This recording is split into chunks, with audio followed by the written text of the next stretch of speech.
पंडित अगर उनके मेरी सहेलियां भी हैं, उनके आगे मैं ये बात चला दूँ तो वह यही बस कहती हैं, हाँ तू तो बाबा साहब को मानती है, तू ऐसी है वैसी है, दलित है, ये है वो है, ऐसा मुझसे सब कहते हैं। क्योंकि देखिए जब हम गांव में जाते हैं तो हमारे बड़े बुजुर्ग तो नीचे बैठते हैं और जब ब्राह्मण का छोटा से छोटा बच्चा भी आकर हमारे बुजुर्गों के ऊपर वो कुर्सी पर बैठे या खटिया पर बैठ जाता है आकर, मैंने यह सीख ली है कि चाहे कितना भी कष्ट हो जाए पर हमें हार नहीं माननी चाहिए, संघर्ष करता रहना चाहिए, एक ना एक दिन हमें सफलता जरूर मिलेगी। कभी बोलन कि तुझको मनाई थी पाबंदी सुनने पे लगाई, और आज ऊंचे तख्त पर गरजना, आज ऊंचे तख्त पर गरजना, बता किसकी बदौलत मिला है।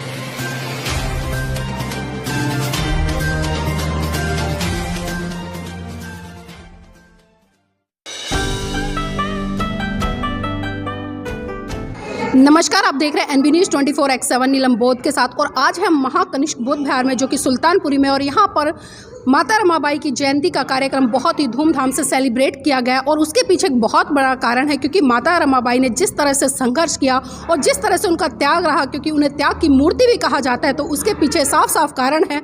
अगर माता रमाबाई का त्याग ना होता तो डॉक्टर अम्बेडकर ना होते, और डॉक्टर अम्बेडकर ना होते तो इस देश का संविधान ना होता, और इस देश का संविधान ना होता तो इस देश की तमाम उन महिलाओं को जो कि कहीं ना कहीं मनुवाद की गुलामी में जकड़ी हुई थी, उन्हें आज़ादी के द्वार खोलकर शिक्षा के स्तर देकर आज राष्ट्रपति बनने का भी मौका नहीं मिलता। अक्सर हम देखते हैं कि कहीं ना कहीं मंचों पर जो छोटे बच्चे हैं वो बोलने में बहुत ज़्यादा कतराते हैं, एजिटेशन फील करते हैं। लेकिन आज हमारे साथ में एक ऐसी बिटिया है जिसे मैं इंट्रोड्यूस कराऊंगी, जिसने बहुत ही दमदारी से अपना वक्तव्य रखा, और वक्तव्य रखने के साथ साथ में उसने एक आग्रह भी किया कि जिस तरह से देश में हालात पनप रहे, और खासकर जो रामचरितमानस को लेकर आए दिन विवाद छिड़ा हुआ है, हम देख रहे हैं कि लगातार जो जागरूक लोग हैं रामचरितमानस को बहुत बड़े स्तर पर प्रचारित कर रहे हैं। लेकिन बहुत सारे लोग ऐसे भी हैं जो तथाकथित अपने आप को हिंदू कहते हैं, और कहीं ना कहीं वो ये कहते नजर आ रहे हैं कि इन लोगों ने हमारे धर्म शास्त्रों का अपमान किया है, हमारी भावनाएं आहत की हैं। तो इसी विषय पर चर्चा करने के लिए मेरे साथ में एक प्यारी सी गुड़िया है। बेटा नाम क्या है? अंतरा बौद्ध। अंतरा बौद्ध, कौन सी कक्षा में पढ़ते हो? 7वीं कक्षा में। आपकी उम्र क्या है? 12 वर्ष। अंतरा बौद्ध, आज जिस तरह से हम देख रहे हैं कि रामचरितमानस को लेकर काफी बवाल मचा हुआ है, तो आप किस तरह से देखती हैं?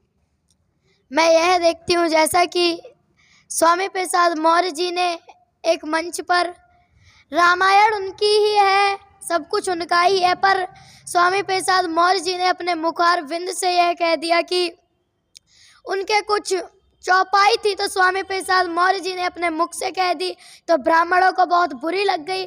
और एक बाबा कह रहा है कि हम तलवार लेके तैयार हैं, अगर मिल जाए तो सिर काट देंगे। इतनी हिम्मत हो गई उस बाबा की। आप जिस स्वामी प्रसाद मौर्य जी की बात करें तो जानना चाहूंगी ऐसी कौन सी स्टेटमेंट कही है उन्होंने, कौन सी बात कही है जिसके कारण जो हिंदू संत है उसने यहाँ तक कह डाला कि हम जुबान काट देंगे? ढोल गवार पशु शूद्र और नारी, यह सभी ताड़क अधिकारी।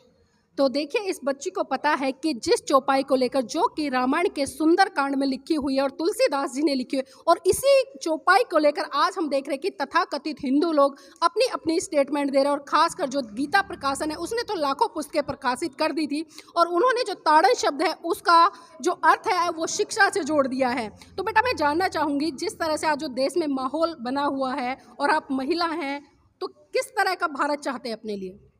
हम चाहते हैं कि पूरे भारत, हमारे देश में सभी एक समान रहें, कोई ऊंचा नीचा ना हो, किसी में भेदभाव ना हो। ये जात पात है, जो इतनी जात पात में भारत फैला हुआ है, ये सभी एक समान हो जाएं। आपको किस तरह से लग रहा है कि भारत देश में जाति व्यवस्था है? क्योंकि देखिए जब हम गांव में जाते हैं तो हमारे बड़े बुजुर्ग तो नीचे बैठते हैं, और जब ब्राह्मण का छोटा से छोटा बच्चा भी आकर हमारे बुजुर्गों के ऊपर वो कुर्सी पर बैठे या खटिया पर बैठ जाता है आकर। तो जब गांव जाते हैं, इस तरह की व्यवस्था देखते हैं, तो आप उसका विरोध नहीं करते? विरोध करते हैं, पर बड़े बुजुर्ग हैं जो मुझ पे ही चिल्लाते हैं। वो मतलब आपके विरोध करने पर आपको ही चिल्लाते हैं, ऐसा क्यों बेटा? हाँ, ये सब दबाव है। किसका दबाव मानते हो? ये ब्राह्मणों का दबाव ही मैं तो मानूंगी। लेकिन आप आज दिल्ली जैसे शहर में रह रहे हैं, यहाँ शिक्षा भी ले रहे हैं, तो आपको क्या लगता है कि शिक्षा लेकर कितना बड़ा बदलाव हो सकता है? शिक्षा लेकर जब हम शिक्षित हो जाएंगे तो अपनी बात को सभी के बीच में रख सकते हैं। दीदी, अगर आपने शिक्षा की बात की है तो मैं एक गाना सुनाना चाहूँगी। जी जरूर बेटा। चाहे कितनी हो मजबूरी, है शिक्षा बहुत जरूरी, मिलकर संकल्प उठाओ, बेटा हो चाहे हो बेटी, मेहनत कर खूब पढ़ाओ पढ़ाओ, चाहे कितनी हो मजबूरी, है शिक्षा बहुत जरूरी। और बिन शिक्षा के ओ मेरी बहनों, बिन शिक्षा के ओ मेरे भैया, रहते काम अधूरे, शिक्षा से सब हो जाते हैं सुख साधन ही पूरे, हाँ पूरे, हाँ पूरे। सभी ही बुद्ध शरण में आओ, सभी ही देश के हित में आओ, दुख को और घटाओ घटाओ, चाहे कितनी हो मजबूरी, है शिक्षा बहुत जरूरी। शिक्षा वह सैनिक का दूध है, जो भी पिएगा वही दाढ़ेगा। और शिक्षा ऐसी चाबी है जिसके द्वारा बंद भाग के दरवाजे भी खोले जा सकते हैं, ऐसा बाबा साहब ने कहा है। जी, तो देखिए कितना सुंदर गीत और बिल्कुल एक बहुत अच्छा संदेश दिया है कि चाहे कितनी भी मजबूरियां हों लेकिन शिक्षा बहुत ज़रूरी है, क्योंकि शिक्षा एक पशु को भी इंसान बना सकती है अगर वो शिक्षित हो जाता है। तो इसी कड़ी में बिटिया से हम और भी चर्चा करना चाहेंगे। बेटा, आज आप शिक्षा ले रही हैं, महिला हैं, तो क्या सोचती हैं कि अपने जैसी बेटी को तैयार करेंगी और उनको भी जो शिक्षा के आज मायने आपने बताए हैं इस गीत के माध्यम से वो बताने का काम करेंगी? हाँ बिल्कुल, पर अभी कोई मेरी बात सुनने को तैयार नहीं है। क्यों नहीं? आप इतना अच्छा बोलती हैं, इतना अच्छा गाती हैं, इतनी अच्छी बातें करती हैं, तो क्यों तैयार नहीं हैं? इसका कारण तो मुझे नहीं पता, पर मैं जब उन्हें समझाती हूँ तो वो कोई मेरी दोस्तें हैं और भी लोग हैं, कोई समझता ही नहीं है अभी बात को। तो जो आपकी क्लासमेट है, आप कक्षा में कभी इस तरह की बातें करती हैं या किसी तरह से आपको जो जातीय भेदभाव है वो देखने को मिलता है स्कूल में? हाँ बिल्कुल। किस तरह का भेदभाव? देखिए, जो कि वो लोग हैं ना ब्राह्मण पंडित, अगर उनके, मेरी सहेलियां भी हैं, उनके आगे मैं ये बात चला दूं तो वो यही बस कहती हैं, हाँ तू तो बाबा साहब को मानती है, तू ऐसी है वैसी है, दलित है, ये है वो है, ऐसा मुझसे सब कहते हैं। तो मतलब कभी आपने उनसे सवाल नहीं किया कि बाबा साहब ने सिर्फ दलितों के नहीं किया और बाबा साहब के बारे में वो जानते कितना है? वो जानते तो कुछ नहीं है, पर जब मैं उन्हें बताती हूँ फिर भी वो कुछ समझने को तैयार भी नहीं होते।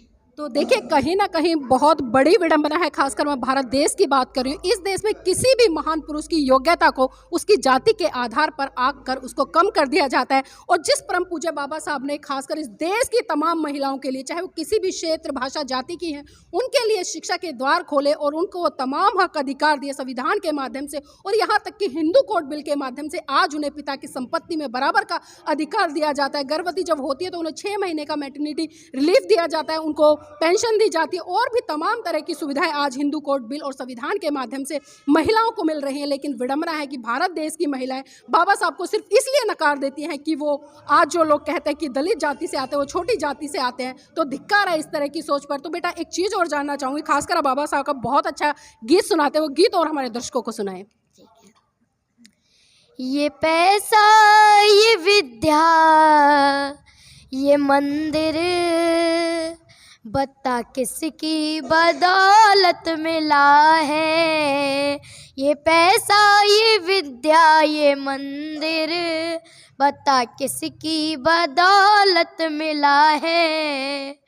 और देखिए बाबा साहब ने हमें क्या अधिकार दिलाया है। कभी बोलन कि तुझको मनाई थी, पाबंदी सुनने पे लगाई। कभी हम लोगों को बोलने की, किसी के भी सामने बोलने की हक नहीं था, और आज हम अपना खुद का प्रोग्राम करके खुद बोलते हैं। तो कहना है, कभी बोलन कि तुझको मनाई थी, पाबंदी सुनने पे लगाई, और आज आज ऊंचे तखत पर गरजना, आज ऊंचे तखत पर गरजना, बता किसकी बदौलत मिला है ये पैसा, ये विद्या, ये मंदिर, बता किसकी बदौलत मिला है। आप बहुत अच्छा सवाल कर रहे हैं कि जो दौलत है या शिक्षा है या मंदिर है, जो मंच पर आज महिलाएं गरजती हैं, वो किसकी बदौलत मिला है। तो बेटा मैं आपसे ही जानना चाहूँगी और हमारे दर्शक भी जानना चाहेंगे, आप खुद अपने मुख से बताएं कि किसकी बदौलत आज आप इतने अच्छे तरीके से अपनी बात को रख पा रही हैं। ये सभी अधिकार हमें संविधान के रचयिता, हम सभी के मसीहा, दलितों के मसीहा और सभी के मसीहा डॉक्टर भीमराव अंबेडकर जी की बदौलत है। आज माता रमाबाई की यहाँ पर जयंती सेलिब्रेट की गई है, बहुत ही अच्छा कार्यक्रम हुआ है। तो इनके जीवन से और इनके संघर्ष से, इनके त्याग से आपने क्या सीख ली? मैंने यह सीख ली है कि चाहे कितना भी कष्ट हो जाए पर हमें हार नहीं माननी चाहिए, संघर्ष करता रहना चाहिए, एक ना एक दिन हमें सफलता ज़रूर मिलेगी। तो देखिए बहुत खूब इस बच्ची ने कहा है। वास्तव में इस तरह की जब बेटियां मिलती हैं तो दिल कहीं ना कहीं खुशी से गदगद हो जाता है। और इतने अच्छे सवाल जो इससे किए गए, उन सवालों का उतनी ही खूबसूरती से इन्होंने जवाब दिया है। और माता रमाबाई के जन्मदिन पर जिस तरह से इन्होंने सीख लिया कि चाहे कितनी ही कठिनाइयाँ जीवन में क्यों ना आए, लेकिन हमें लगातार आगे बढ़ते जाना है। तो ये संदेश तमाम उन देश की महिलाओं के लिए जो आज तमाम संसाधन होने के बावजूद भी कहीं ना कहीं हथियार डाल देती हैं और हताश होकर घरों में बैठ जाती हैं। लेकिन सीखे इस छोटी सी बच्ची से कि इसके जो हौसले हैं, मात्र छोटी सी उम्र है, 7th क्लास में पढ़ती है, लेकिन उसके बावजूद भी जो एक क्रांति इसके विचारों में दिख रही है, इसकी भावनाओं में दिख रही है और इसके वक्तव्य में हम लोगों ने सुनी, वास्तव में बहुत ही खुशी की अनुभूति होती है। तो इस जैसी बिटियाओं से आप सीखिए और अपने महान पुरुषों की विचारधारा को पढ़कर सही रूप में उसको प्रचारित और प्रसारित करने का काम कीजिए, तभी हम अपने महान पुरुषों को जिंदा रख पाएंगे। वरना तो इस देश में तमाम ऐसे लोग पैदा हुए जिन्होंने किसी न किसी क्षेत्र में काम किया, लेकिन उनके समाज के लोगों ने आज उन्हें भुला दिया।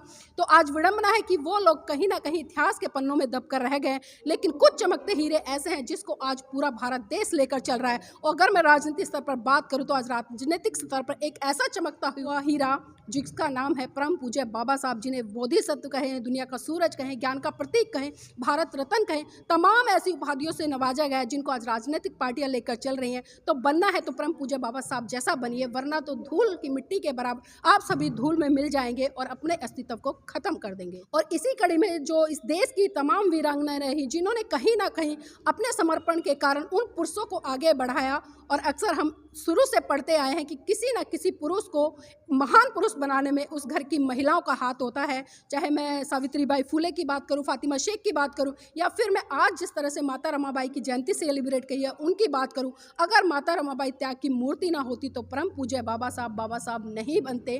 तो साथियों, इस वीडियो को ज़्यादा से ज़्यादा लाइक कीजिए, शेयर कीजिए। अगर इस बिटिया की बातों से आप संतुष्ट हैं तो इसके हौसले के लिए मैं चाहूँगी कि आप इसको जितने भी बहुजन समाज के तमाम कार्यक्रम होते हैं उनमें इन्वाइट करें, ताकि इस तरह की बेटियों की योग्यताओं को देखकर समाज के और भी बच्चे आगे बढ़ें।